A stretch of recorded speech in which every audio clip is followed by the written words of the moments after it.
The physical beings seem to be the extraterrestrials who are dependent upon a technology that allows them to transverse the universe. These physical beings are the Greys, both large and small.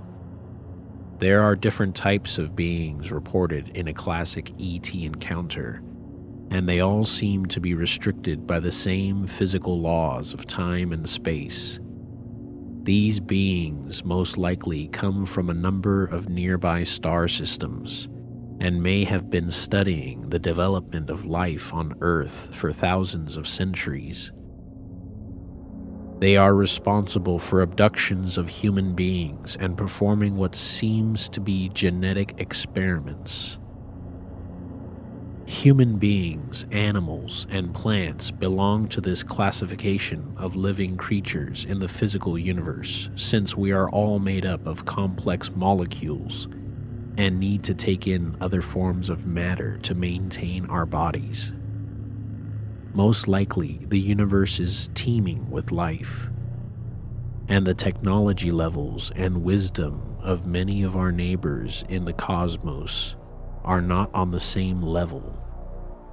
Some races, the older ones, could be more advanced and may be responsible for overlooking what takes place in the physical universe. They may also be responsible for keeping an eye on developing races like us and watching the direction we might take toward enlightenment or self-destruction.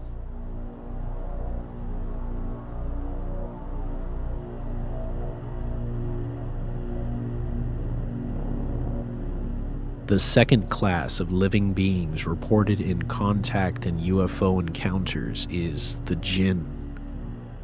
Most people have never heard of the word Jinn, but know of the word genie, which is a common name that has been made popular in the movies, on television, and in some classic books like The Arabian Nights. The Jinn are said to be made from smokeless fire, which really means plasma, the fourth state of matter. Although the Jinn appear in a physical form, they can take on a number of different shapes and have the ability to rearrange matter into different substances. They can also manipulate energy and matter, but their power in this area seems to be limited. The Jinn exists between the universe of light and matter, and according to legend, the entire race was placed there by the angels because of things they did that upset the balance of the universe. In the legends of many cultures, the Jinn are called the con men of creation, since they will do whatever it takes to come into the physical universe, where they will be all-powerful and delight in a multitude of physical pleasures.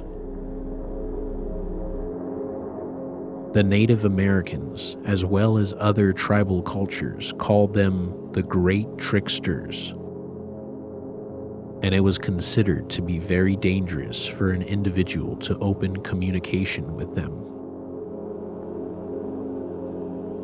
Jinn are classified according to their spiritual awareness of technology.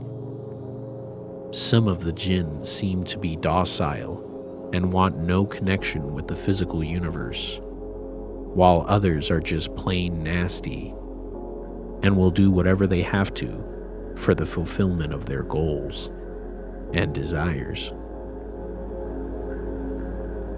The Jinn are an order of beings separate from humans and angels, and we have very little understanding of them because they stay hidden from us.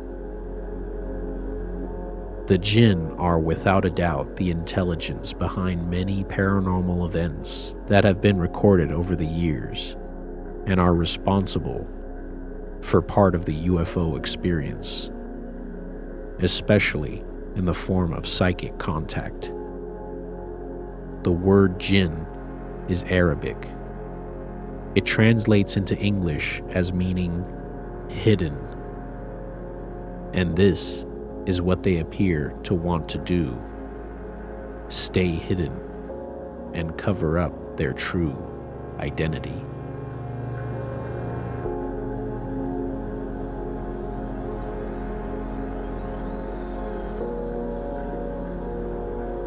The third type of living being that appears in many UFO contacts is the angelic-like beings.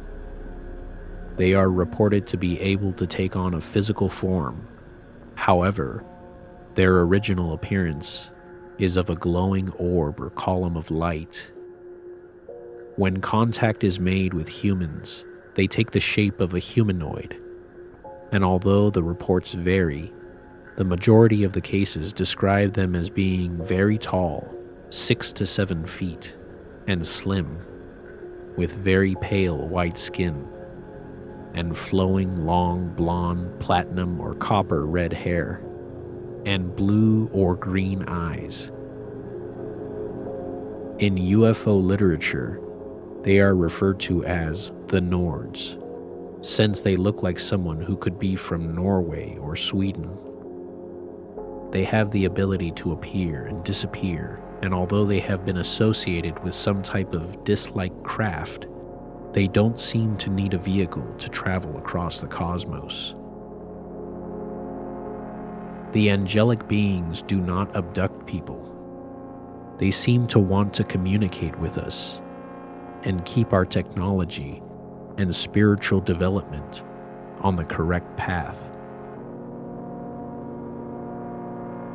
Like the jinn and the physical beings, there are good angels, bad ones, and those that are indifferent or that couldn't care less about humans.